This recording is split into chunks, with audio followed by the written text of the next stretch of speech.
Hey guys, so I'm back again. Just giving an update on basically where I stand with my post-op surgery. Currently 9 days post-op surgery. I had my surgery on November 20th for a internal lateral sphincterotomy. In my last video I posted about a week ago, I said I'd try to do an update, so here we go. So I'm just gonna touch base real quickly as a follow-up to the last video. A couple things I forgot that I left out was, one thing is as far as things to eat, I mentioned several times have a high fiber diet.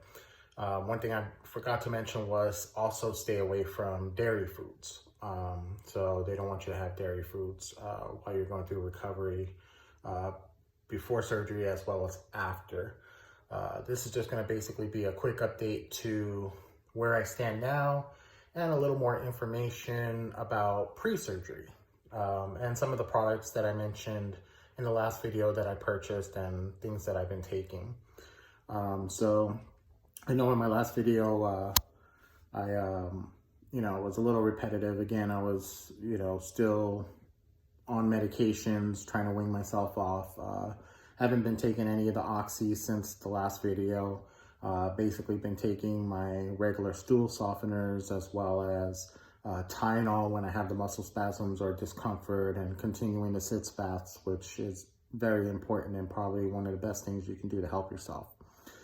So today, again, I'm just going to go over a few things that I have purchased and where I stand. So first thing I wanted to show was, I mentioned in the last video about purchasing a bidet, that'll be very important and a very good item to have. You definitely want to have.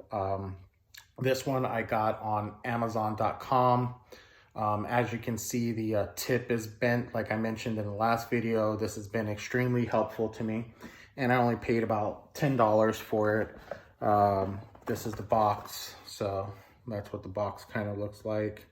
It's basically the travel Shata or Shafa. I can't see that. I don't have my glasses on. Anyways, portable bidet, and I only paid about $10 for that. The other thing I mentioned, which I'm currently using, is the seat cushion, the memory foam cushion. And if you look, you can see the grooves where it has that cutout for a tailbone support and such, which it's been really helpful, comfortable if I have to go in the car or, just sitting down on a couch, especially if you have those type of couches that have built-in recliners. All the bottom part of that couch is all metal. Sitting on that for a little while can be a little uncomfortable. So having this definitely helps just absorb any of the shock and give you a little more support and cushion back there. As far as the medicines I've been taking, and what I'm going to show you is just some of the things that I was trying before surgery. So this is pre-surgery, just to try to help when I thought it was the hemorrhoids, before I, was able to diagnose that it was an anal fissure. And these things also work for an anal fissure as well. So first thing I had got, which this is also good for post-surgery, especially when you're using the restroom and if a little more than a week has passed from the surgery, you could kind of use these as helping with cleaning yourself. Again, you don't really want to wipe, you more want to dab. But this here is the Tux cooling wipes. It's a 100-pack. I got this from Walgreens for about $10 or so. Walmart sells it cheaper. If you prefer shopping at Walmart or trying to save a buck, you could get the same thing. It'll be a little bit cheaper. Another thing I got, again, this is all pre-surgery, was the Walmart brand Equate Hemorrhoidal Cream, which, again, all this stuff really didn't help me at all. None at all. But this is most likely what you're going to go through. You're going to end up trying anything and everything you can to try to help yourself. So you'll probably end up buying all these products. Reality is it's really not going to help, especially if it's a chronic anal fissure. Again, painkillers, for over-the-counter Tylenol is better than taking Advil. And the reason why I was told is that If you have any kind of bleeding back there, whether it's post-surgery or it's pre-surgery due to hemorrhoids, Advil tends to make you bleed more rather than Tylenol. So go with Tylenol, and that's what the hospital also suggested too. Another thing I had purchased, I got this from Whole Foods. And again, this was pre-surgery. I thought, it was just hemorrhoids. This was before I found out it was the anal fissure. Was this stuff here. It's pretty much all natural. It's called Hemcalm ointment. It is an ointment. It didn't really help that much. If it is only hemorrhoids that you have and not an anal fissure, then maybe these things may actually be helpful to you. What else? Once I was finally, one more here. This was prescribed by my doctor. And again, this was for, supposedly for hemorrhoids. And that is this stuff here. It's basically like a hydrocortisone cream, 2.5%. This was prescription made. It's by Sun Pharma. Again, they didn't do nothing to help me at all. And lastly, as far as over-the-counter goes, when I was once diagnosed with the anal fissure, they tried to prescribe a lidocaine, but unfortunately my insurance didn't cover it. So they do have an over-the-counter one, and there's really not a big difference, honestly. The prescription one was a 5%. The over-the-counter is 4%. Now the difference, if you don't have insurance and you have to pay out of pocket, the 5% one that you get from the pharmacist is over $100, okay? And it could be probably about anywhere from maybe 30 to 50 if your insurance doesn't fully cover it, that you'd be paying out of pocket. And again, it's only a 5%, where this stuff you get over the counter, it's called Aspercreme. This is actually 4%, so it's only a 1% difference. Now, in my situation, for me, this didn't work either. It didn't do it. Actually, I felt it irritated it more. It's supposed to numb away pain. For me, I felt like it does cause burning in that area at first, and then it's supposed to kind of help numb it and feel better. Didn't do nothing for me. And again, that's because mine was a anal fissure. So afterwards, as far as a stool softener goes, I was prescribed Dolcacet sodium 100 milligrams soft gel. So I'll let you see the name there if you could see that. Just trying to cover some of the information there, but so that's the stool softener, and that you should be getting already, even pre-surgery. So you should already be taking that, and that's going to help soften the stool, make it easier to pass, less discomfort. And taking it after surgery as well. If you have a surgery, you'll probably be on that for a while. I know I will be. And as far as the compound goes, that was prescribed by the colorectal surgeon. He prescribed this stuff. It's called Daltazam 2% ointment. And I'll try to show that there too. Hopefully you could see it and see the name without... let me just do this. It's kind of hard to focus in there, but anyways, that's the ointment. And basically it's just an ointment you put back there. That did help a little bit. It doesn't really relieve pain, but what that's for is basically to help heal the anal fissure. So you put that on, and that'll help you heal the anal fissure, and hopefully if you don't have to have the surgery, that that'll work for you. And at some point, if you're taking that already and that's not working, then most likely you have a chronic anal fissure and you will be getting surgery. All right, so that kind of concludes some of the different things that I had purchased and that were prescribed to me, and what I've been doing. As far as eating and where I stand since post-surgery, again, I'm at 9 days currently post-op. I still mostly eat a lot of Jell-O, still eat, what else? pears and applesauce, still doing. I have tried to introduce some solid foods. I've also been doing like pinto bean burritos. Thanksgiving Day, I was able to eat Thanksgiving dinner, so I had a full plate. The only thing is, because I don't know if it's because it was a full plate, I was in discomfort that evening, trying to pass stool. I was just concerned about the possibility of getting constipated, because it's a lot of starchy carbohydrates and, you know, depending on what you have on your plate. But I had a full-on plate, so that was a little tough. It was a rough night. I ended up staying up till probably like 3 in the morning, just trying to get comfort.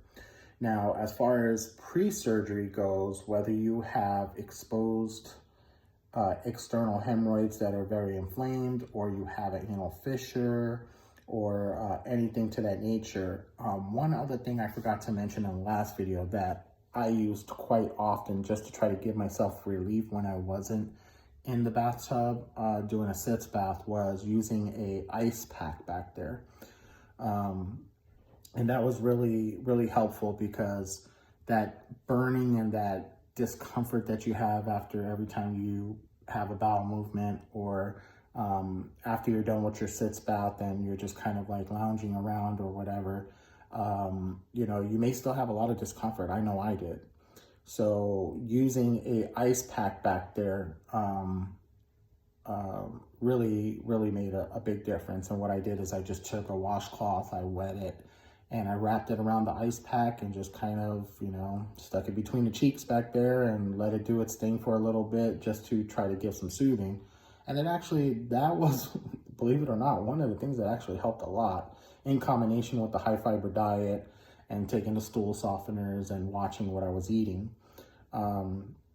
You know, as far as just to try to help with the discomfort when you weren't in a sitz bath, definitely ice pack I would recommend.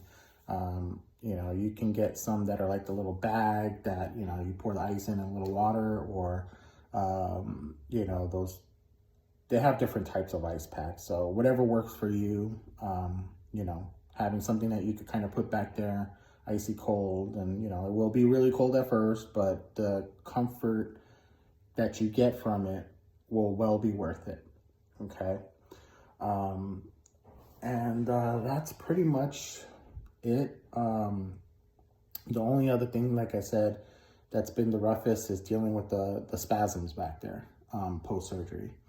And that I'm still currently getting here and there. So it's just something you got to deal with until it fully heals. I am starting to feel like there's some sort of healing going on back there, because I'm finding that each time that I have a bowel movement since post-surgery, as each day goes by, it seems to get a little bit easier. I won't say excellent, but it gets a little bit easier as far as especially cleaning back there, because again, one of the most important things you want to do is make sure that area is completely clean. You want to keep soap away from there even after post-surgery, as well as pre-surgery. So if you don't have the surgery or you haven't had the surgery yet, keep soap away from the backside. If you have the surgery, post-surgery, keep soap away from the backside until you're fully healed, or you consult with your doctor. But yeah, you definitely want to keep that area clean. What else? I know there was something else I wanted to mention, and I just can't think of it off the top of my head right now. But those are just some of the main key points about it. I have my follow-up with my doctor in about a week and a half, 2 weeks from now, where I'll follow up with him and just kind of see where things are at. Again, you know, you will still feel the discomfort, so stay on the high fiber diet. If, you know, you feel discomfort, go sit in the sitz bath and, you know, soak for about 15-20 minutes in warm water. And that's pretty much it. I'm not going to have this video drag out as long as the last one. But I just wanted to give an update of the situation. It is improving, but I am by no means perfect yet. It is going to take time to heal. It's natural. You will still have discharge. I am still having discharge even at this point. Not a lot, but you know, usually when I first wake up in the morning, I might notice some, or maybe before going to bed at night. You know, you'll notice, like, if you go to the bathroom or whatever, if there's any toilet paper or what have you, you may have a little bit of blood or discharge back there. So again, it's really important to keep it clean. What I do is, if I notice that type of discharge, I just jump right into the bath, because the worst thing you would want is an infection back there, and you don't want that.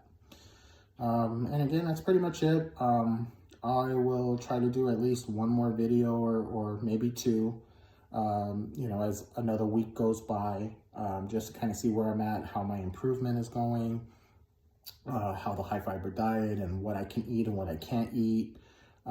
Stay away from the greasy food still. You know, don't, even if you had the surgery and you're about a week out, stay away from the greasy foods and stuff. It will still mess you up and, you know, cause discomfort and keep you up.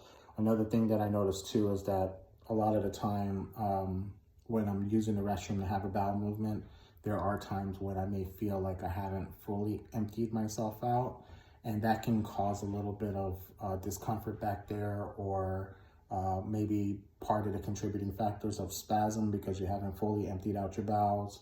When using the restroom, for me, I'm just scared to push a little too much, so I want to kind of take it easy when I'm using the bathroom, and it should just come out naturally. Another good thing you should get too, that may help you, I didn't buy this, you could use something around the house if you have something, as a bathroom step stool. So when you go to use bathroom, you can elevate your foot on top of the step stool a little bit, and that'll just make it easier to pass stool. I just use something around the house. I have a, you know, plastic toolbox or something, you know, that's just enough height to be able to be on the toilet and be comfortable and be able to help you pass it a little better. But that also helps. So again, guys, I want to thank you for tuning in. If you like this video, or I've given you any helpful information, go ahead and give it a thumbs up, a like on the video. Hopefully this was helpful. Again, I am not a doctor. If your doctor gives you specific instructions, follow them. I am not a doctor. I'm just giving you tips and tricks, things that help me in my situation and what I went through. And that if, you know, money is tight, or you don't have insurance, or what have you, just things that may help give you some relief, okay? Again, stay on the high fiber diet. All the things that you eat that are high fiber is just gonna make it easier to pass stool in combination with the stool softeners. So I'll leave it at that. I'm gonna go ahead and sign off here. And if you have any questions, you can leave them in the comments below, and I will periodically check and try to answer what I am able to answer. Again, I am not a doctor. So hopefully this video helped you guys. All right, take care.